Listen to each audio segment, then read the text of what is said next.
Can you really grow olive trees in pots? You bet you can. I've got an Arbequina olive growing in a container that I've truly neglected for many years. Today I'm going to give it a new home and show you exactly what you need to know to grow your own and be successful. I'm Scott from New Garden Road, always out here to inform, inspire, and elevate you.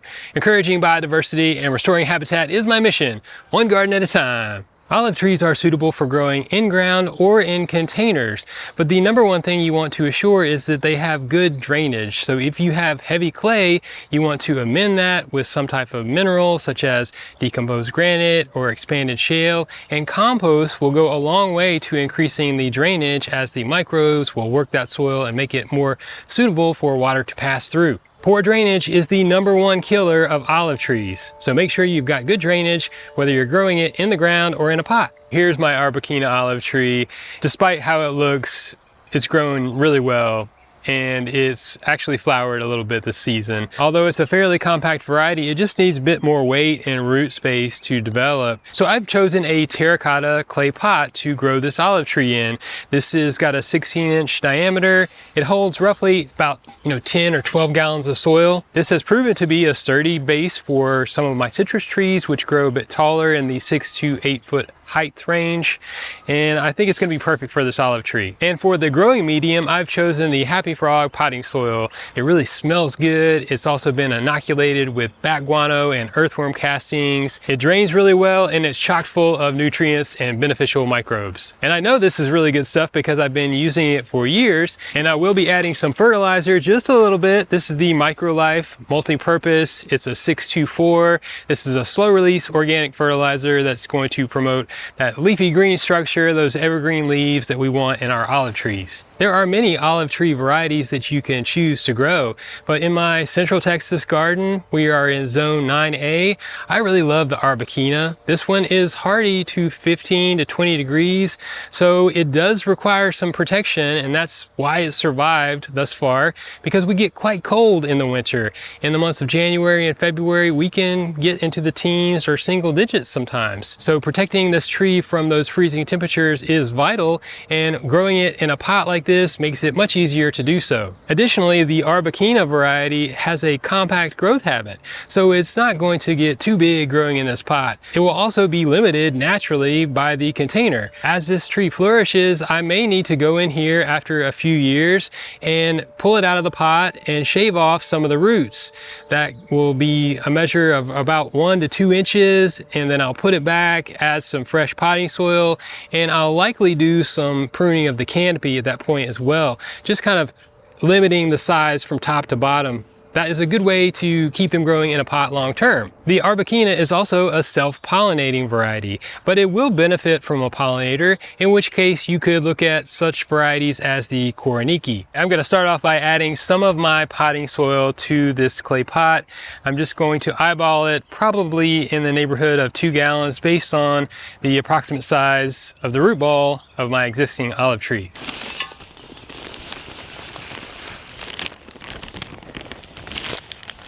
It's going to have a lot of air in it, so if you gently kind of firm it into place, that will be good. This part can be pretty interesting. I've got a little mulch here on top that I actually want to remove. I'm just going to set that to the side. Now the roots are pretty well developed. I'm going to pull up on this gently. It's already pretty loose in the pot, so for me it's going to come apart pretty easily. Okay, it's practically bare root at the top, but you can see it's got a well-developed root system on the bottom. Now I'm going to see how well I did in filling. It actually looks pretty good. There's a rim on the inside of this terracotta pot that I really don't want to go over for volume, because I want to leave space for mulch and for watering, and also just for aesthetics. But right now it looks pretty good. The next thing I need to do is improve the orientation of this tree, because this one specifically has gone sideways. So I'm going to set it straight, and then I'm going to work the potting soil around it so that it stays in place. I'm going to make a little wedge in the pot, just scooting some of it off to the side. Give a little tickle to the roots here. I want to encourage those to go out, find some new ground. Eyeballing, kind of approximating what I think will end up being a straight orientation. Looks pretty good from here. I want it to be centered. I want to look at it from some different angles. Ooh, might have nailed it. There will be some wiggle room so that if I need to make some adjustments later, I can. But I feel pretty good about it. In either case, you do the best you can and you realize that the tree will respond as it grows. It will shift. So if you've got the main central leader going into a vertical orientation centered in the terracotta pot, that's your goal. Now I'm going to fill in with some more potting soil. Level it out. You want to be very clear that you can see the root flare of the tree. That's the part of the trunk at the base near the soil where it starts to flare out. You can see as the root flares off of the side here, it's connected to this main central leader, and I've got another one here. I don't really find any on this side, but again, I did kind of, make it cockeyed so that it would have an improved orientation. But this is what I'm talking about. You want to have a visible root flare in the pot. You don't want to mound the soil any higher, because that will long term create some bacterial disease, because the bark isn't waterproof, and that moisture staying there will really cause that issue. We don't want to have any air pockets in there. I'm going to compress the root ball. A good watering once we're done will help to orient the soil and work it in deeper. We're almost there. It didn't really take much potting mix at all, because we already had a good root ball started. 3 to 5 gallons really could be a good range for fitting into a terracotta pot like this. So you can see how I've got a good 2 inches around this pot here. That's important, but I haven't added any granular fertilizer yet. That's the next thing I want to do. Now, one attribute that makes olives easy to grow, in my opinion, is the fact that they may thrive with minimal nutrition. They're just used to roughing it. I'll be adding an organic granular fertilizer seasonally, because when you grow them in pots, they're more likely to leach those nutrients over time. Another great thing to do for them would be to offer some potassium, and I would like to do this via liquid seaweed. I love the Maxicrop soluble seaweed powder. You can mix that up and you can drench your container, or you can apply it as a foliar spray. Your tree will absorb those micronutrients, and that will really help to make your olive tree stronger and more resilient if you apply that as a preconditioning treatment over time. So I'm going to go for about 2 cups. It might seem like a lot, and it is, but I'm not going to give this a lot of fertilizer throughout the season, and I'll probably look at it again in the fall. I'm going to work that in, just try to mix it in lightly with the potting mix, integrate it. It's a slow release. As you begin to water it, it's going to break down. This particular fertilizer is full of beneficial microbes, and that's going to be great for establishing a healthy soil ecosystem, developing strong roots, growing out the canopy, which will really enable me to prune it throughout this upcoming season as it grows, to give it a bit more balanced form factor. When you feed your tree and you have an active growing season, you've got a really good opportunity to shape it up. You see these side branches coming off low of the central leader. This is not a good structure. Overall, what it is going to do is create a co-dominant trunk, and that's going to be 2 of them kind of competing here. So I've got my Felco number 8s. You can find those in my Amazon shop if you're interested in a really high quality set of pruners. These are bypass pruners rated to cut up to 1 inch. I'm going to take the blade side here. After I've honed it, I've oiled it, it's working really good right now.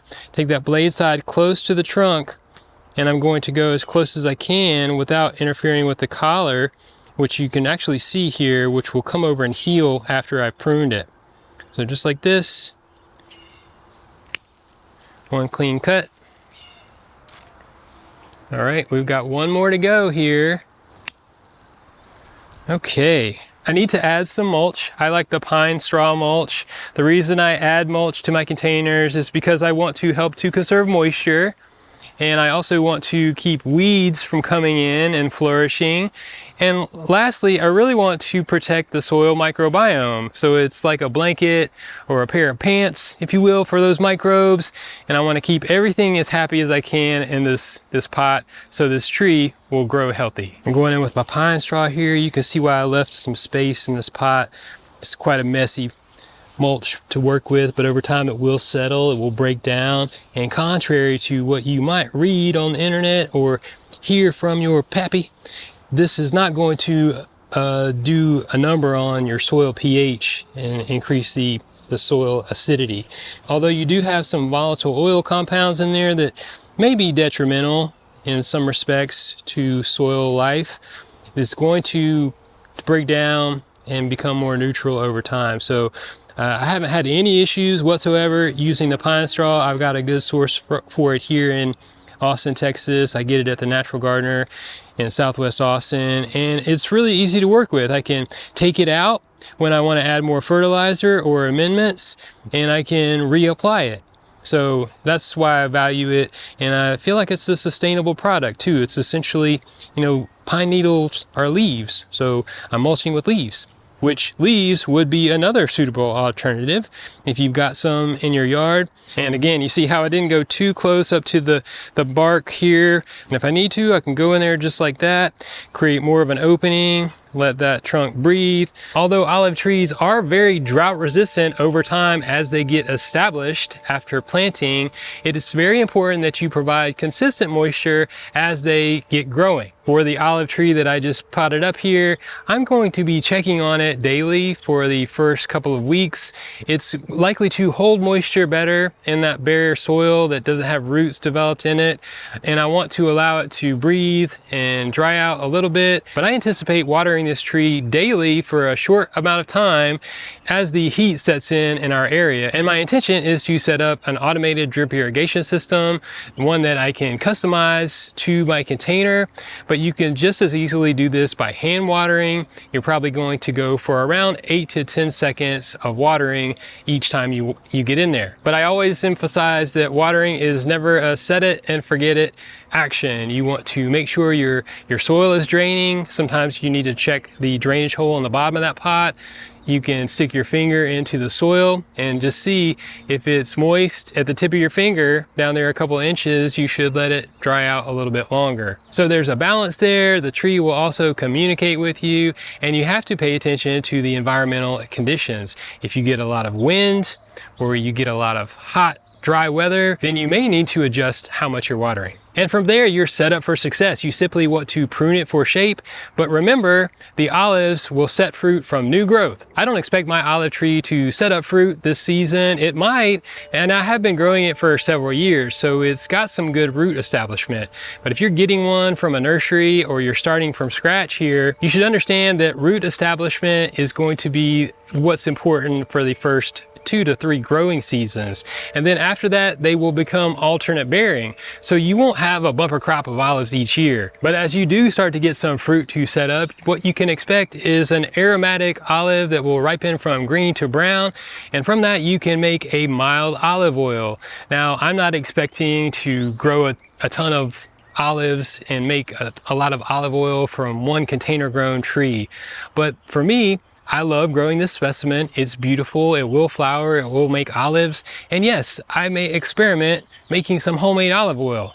If you want to grow a lot of olives, you are either going to need to plant several trees or, get you a grove, start you a farm. We need more of those. Let's do it. Blah, blah, blah, blah, blah. A lot of work to do, a lot of work to do. All right, try it one more time. Whoa. Ta-da. A star is born. Now check out more awesome gardening videos on my channel. Make sure you like this video and follow New Garden Road for weekly content. You can grow your own food. Keep it organic.